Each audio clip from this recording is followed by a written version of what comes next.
Good morning, Aubrey. I'm excited for this new YouTube series. I know this is going to be a really fun one, guys. This is all about small talk, which is such an important skill when you're wanting to build relationships with people you already know, people at work, meeting someone new at a conference. You have to be able to small talk in a very native, natural way. Exactly, guys. We did a poll actually in the community tab of our YouTube channel here. And this is what you guys voted for. You guys want small talk. You need to know how to do it, how to feel confident in doing it. So that's why we're doing this series, and I'm so excited, especially for today's topic, this first episode, because Aubrey and I love talking about TV shows and movies.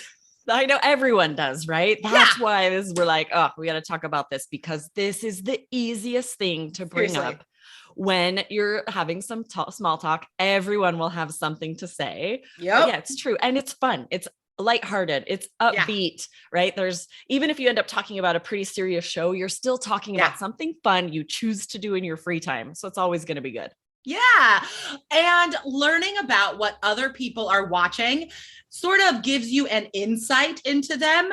And although this sounds like a foofy small talk topic, guys, this is a great way to connect to other people and start building those relationships. So let's get into it. Guys, if you are, first of all, wondering, what do I have enough English to have these conversations? What is my fluency at? We built a free quiz for you guys. Find out your English fluency level at allearsenglish.com/fluency score. All right. So let's get into this. Aubrey, what are you watching right now? I just started watching Inventing Anna on Netflix. It's fascinating. It's based on a true story of an article that I think was in the New York Times about Anna Sorokin. She had an alias. It's unclear right now. I'm not finished with the series, so no spoilers in the comments, but she fooled like New York socialites into making them think that she was this very wealthy woman from somewhere in Europe. So wild. And she had this accent, and I love the actress that's playing her. She's also on Ozark as Ruth. I should know her name. But it's very good so far. I'm hooked. I can't wait to watch the next episode tonight before I go to bed. I don't have Netflix right now, but I did read an article about this show in the New York Times yesterday. Oh, that's awesome. And the story sounds so wild. So Aubrey, like in daily life, in real life, I mean, we're work colleagues, but we're also friends. Like, how often do you talk about TV shows and movies? How often do you talk about this with friends and coworkers? Oh, it comes up all the time. It's probably one of the most common things that I ask you, other coworkers, friends, neighbors, because just like you said, you want to know more about them, and what they're watching gives you this great insight. And also you want their recommendations. Yeah. There's so much out there to watch right now that you rarely watch something unless someone has told you about it, right? I actually had a neighbor tell me about this show. We want to know. And I didn't watch Wheel of Time until you told me about it. And then I was super obsessed with this show. So for our students that are wondering, like, is this appropriate for a professional small talk situation? What do you think about that? Absolutely. Right. Yeah. And it's going to be adjusted depending on the person. If you just say to someone, what are you watching? If they're a very different personality, maybe more serious, they might start talking about an interesting documentary or an autobiography that was made into a show, right? And the conversation will then be a little more maybe formal, a little more serious. Awesome. Right? Yeah, you be interested in what they're talking about. It might not be trashy reality TV. Awesome. Actually, if you want to know what they really are interested in, who knows what it'll be. And then you go from there and you kind of read their tone to decide how informal the conversation will be. Yeah, exactly. So like in all, guys, this is just a great foundational topic for starting to get to know someone in any situation, formal, informal. It's a great way to break the ice, right? And just open that dialogue for a future connection, hopefully. So let's talk about a little bit of vocabulary you could use when you have these conversations. And then we're going to do a role play. So there's two sort of groups of vocabulary that you need to be aware of. The first is just the general terms we use. So a series, instead of saying like a TV show, we say a new series on Netflix, on Hulu, whatever. So a series, say that instead of a TV show, right? Now, an episode is one episode of that series. So a series might have 6 episodes, for example. I hear students make this mistake all the time, mixing up series, episodes, shows, right? So it's important to have this vocabulary correct. Also, streaming. We use that adjective all the time because rarely do people still watch shows like on cable TV. So when somebody mentions a new show to you, say, oh, where is that streaming, right? What platform? And then sitcom. I don't hear a lot of students use this term, but natives use it all the time. What is a sitcom? It's interesting how it's changed lately. I was just thinking about this. It's a situational comedy. So like Friends and Seinfeld were sitcoms. They've removed the laugh track. It used to be when you're supposed to joke or laugh, you would hear the audience laugh. New sitcoms don't have that. So now it feels so dated when I'll watch an older show with that laugh track. I know. So it's interesting how they're evolving, right? But it's still a sitcom if it's just a written scripted comedy. Yeah, exactly. Like any funny series is, you can call a sitcom now. And drama, of course, is the opposite. So drama will have usually still some humor, actually. Like dramas have also evolved into having a little more humor than they used to. But that is definitely still like the opposite, right? We have sitcoms and we have dramas. And finally, guys, especially as adults in the stage of life we're in, it is nice to ask about family-friendly television. So these are series or movies that you could watch with your kids, because we know how much adult content there is. And, you know, Aubrey and I are always looking for shows that we could connect to our kids about and watch with them. So family-friendly shows are also a great topic. And then the genres, we've mentioned a few already.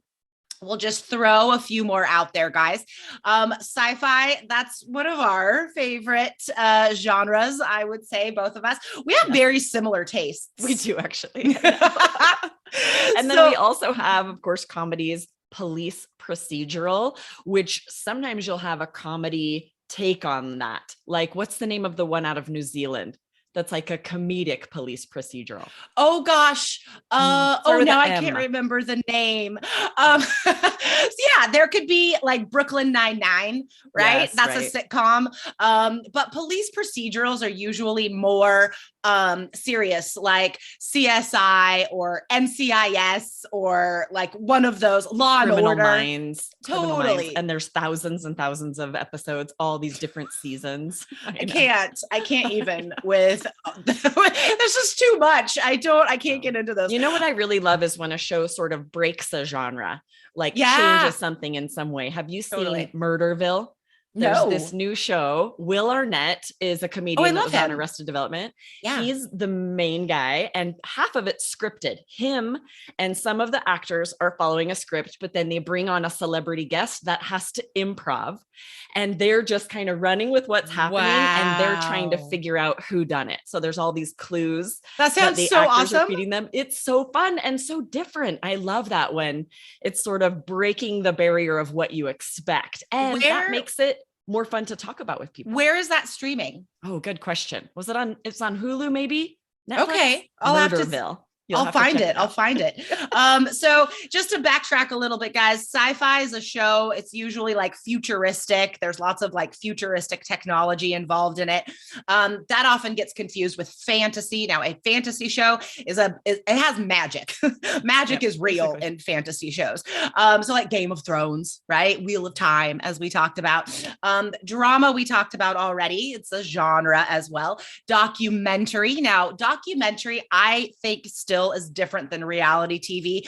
Reality TV is it's produced, you're made to think it's all, happening in real life, but they kind of decide beforehand. There's lots of drama on reality TV shows. The Kardashians, right? Any of that stuff. The Housewives of wherever, Bachelor, sure. There's like competition reality TV shows. And then documentary is like actually designed to tell you a real story, right? Okay. So guys, remember, while you listen to this role play we're about to do, you can look below the video at the description, and the role play is there. So you can read along as Aubrey and I do this role play. And then guys, you can practice this role play by yourself too. Role plays are an amazing way to improve your English. So in this role play, we work together, Aubrey and I, in real life and this role play. We work in the same company and we're just seeing each other at the office Monday morning. Okay. Nice. All right. Hey, Aubrey, have a good weekend. It was all right. Busy, lots of family stuff. You? Yeah, same. Hey, your kids are 10 and 12, right? They are. Are they into fantasy stuff at all? I found this show that I'm watching with my son and it's stunning and it's also family friendly. Shows like that are hard to find sometimes. Yes. Oh, cool. What is it? My kids love fantasy stuff like Harry Potter, The Never Ending Story, things like that. Awesome. They might love this then. Okay. Did you see that movie, The Golden Compass? Yes, I did. So good. It has that James Bond dude. What's his name? I love him. Yes, exactly. Daniel Craig. Anyway, so that movie was based on some books and now there's a whole series. It's called His Dark Materials. Wow, cool. Where is it streaming? HBO Max. There are 3 seasons. Ooh, that is a lot of family watch time. I guess I know what we're doing after dinner. Thanks. I've been looking for a new show to watch with the kiddos. Awesome. Okay, guys. So yes, we wrote this role play, but this is a conversation you could literally have in real life, right? Yeah, we've had very similar conversations, actually, right? Often you'll recommend a show and I'll be like, can I watch it with my older kids? Yeah, totally. It's true. This is what people talk about. You're building on something you have in common, maybe kids about the same age or maybe a common interest. And even if you don't have a lot in common, it's still interesting to hear what other people are interested in. Totally. So guys, remember, you can find out your English fluency level for free. Get your fluency score at allearsenglish.com/fluency score. And you also get some free materials in there. All right. Awesome. Aubrey, I'll see you in the next episode of this Small Talk series. Bye. Awesome. Bye.